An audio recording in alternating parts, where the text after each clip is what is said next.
Suspense.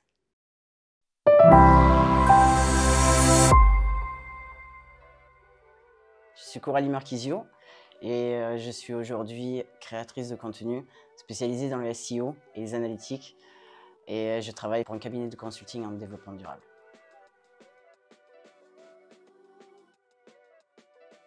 Un énorme problème, c'est qu'après 28 ans dans la carrière de sport, avec un tas de diplômes, bardé de diplômes, en ayant fait de la recherche et tout ça, je me retrouvais à faire quelques mois de formation et à m'avancer dans un métier que je ne connaissais pas, en quelques mois, alors que j'avais passé 28 ans à devenir une pro dans le sport. Pour moi, j'avais le syndrome de l'imposteur. Dans ce stage-là, ça a été plus facile pour moi de mettre le pied à l'étrier dans un stage, parce qu'en plus, déjà, il y avait tout à faire.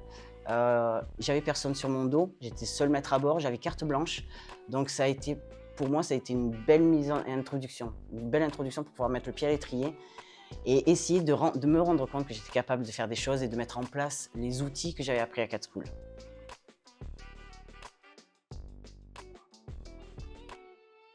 Ce qui s'est passé, c'est que pendant la formation, j'ai demandé effectivement à chercher un stage, et je me suis mise en relation avec Jennifer, qui m'a du coup, le but étant vraiment de donner mes spécialités, ce que j'aimais faire, pour pouvoir trouver une société qui pouvait chercher des stagiaires qui auraient pu retenir mon profil. Le suivi s'est passé tout simplement à savoir que pour les dossiers de stage, c'était en relation entre l'employeur et l'école. Et derrière, il y avait toujours on n'est pas lâché dans la jungle. Il y avait un suivi à savoir si on était bien dans l'entreprise, comment ça se passait. Il y avait des prérequis, des choses à établir, et un rapport de stage à la fin. Donc tout ça, effectivement, ça a permis aussi de concrétiser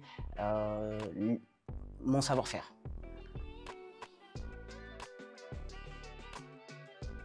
Justement, les points forts, c'est qu'au niveau personnel, on peut mettre en place les outils qu'on a appris, qu'on ne maîtrise pas forcément, parce que quand on sort de l'école, on n'est pas dans la maîtrise, on tâtonne, mais ça nous donne un laps de temps pour justement acquérir cette maîtrise-là. Je pense que c'est quand même quelque chose d'assez bien, parce que ça nous permet de prendre confiance en nous, de nous assurer qu'on sait mettre en place les choses, parce que quand on est en stage, finalement, on nous accorde de faire des erreurs. Quand on est en job, quand on est en poste, on sait très bien qu'en plus ici en Suisse, on n'a pas forcément la sécurité de l'emploi, on n'a pas le droit à l'erreur, on doit être bon. Et partant de là, pour moi, le stage, ça reste malgré tout un passage qui peut être sain, et pas, je dirais pas obligatoire, mais en tout cas sain, pour pouvoir acquérir une certaine confiance en soi, pour derrière acquérir un job.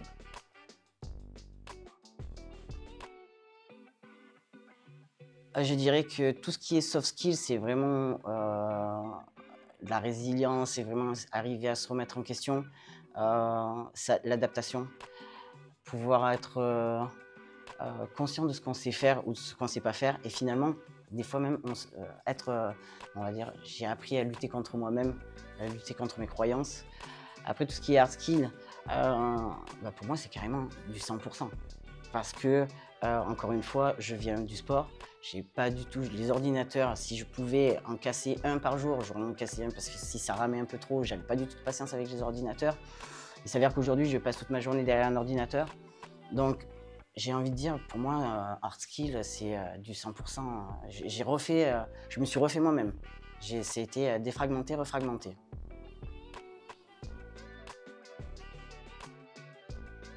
Alors effectivement, le premier stage, c'était pour moi comme un premier saut dans l'eau, quoi. Je ne savais pas si je savais nager ou pas, et ça m'a permis de découvrir que j'avais certaines compétences, et ça m'a permis aussi de pouvoir oser postuler sur d'autres postes que je trouvais intéressants, et notamment celui-là, étant en mode start-up, et donc on partait de zéro là aussi, donc il y avait tout à faire, et c'est ce qui m'intéressait beaucoup. Et bien évidemment, à la fin, il y avait marqué que sur l'annonce qu'il y avait un job à l'issue. Et par conséquent, ça m'a vraiment permis de prendre confiance en moi. Encore une fois, je débutais dans le métier, j'avais zéro compétence, et j'ai tout appris à Catschool. Mais en sortant de l'école, c'est toujours pareil. Je suis bien consciente que quand on a la théorie, on n'a pas forcément la pratique.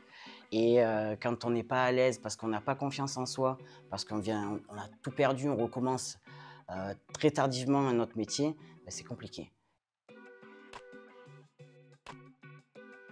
Ce que je fais aujourd'hui, je travaille pour Carbone Zero, qui est une société, un cabinet de consulting en développement durable. Je m'occupe de tout ce qui est analytique, SEO pour le site web.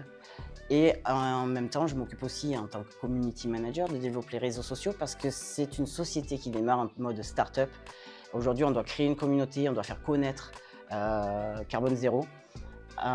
Et en même temps, ce qui est génial pour moi, c'est que j'apprends énormément de choses sur le développement durable du fait que je crée les textes. Je me développe aussi en tout ce qui est analyse et je passe un diplôme de business analyst parce que justement, grâce à CatSchool, j'ai découvert le SEO, j'ai découvert les analytiques, je me suis prise d'amour pour ça, je pousse un peu plus loin la machine. Il n'y a pas d'hésitation à avoir. Surtout si on essaye de développer des nouvelles compétences, pour moi, il n'y a pas d'hésitation parce que ça permet justement derrière d'être beaucoup plus sûr de soi. Et l'accompagnement que CatSchool fournit aussi pendant le stage permet d'être rassuré. On ne l'est pas dans un job, on l'est dans un stage.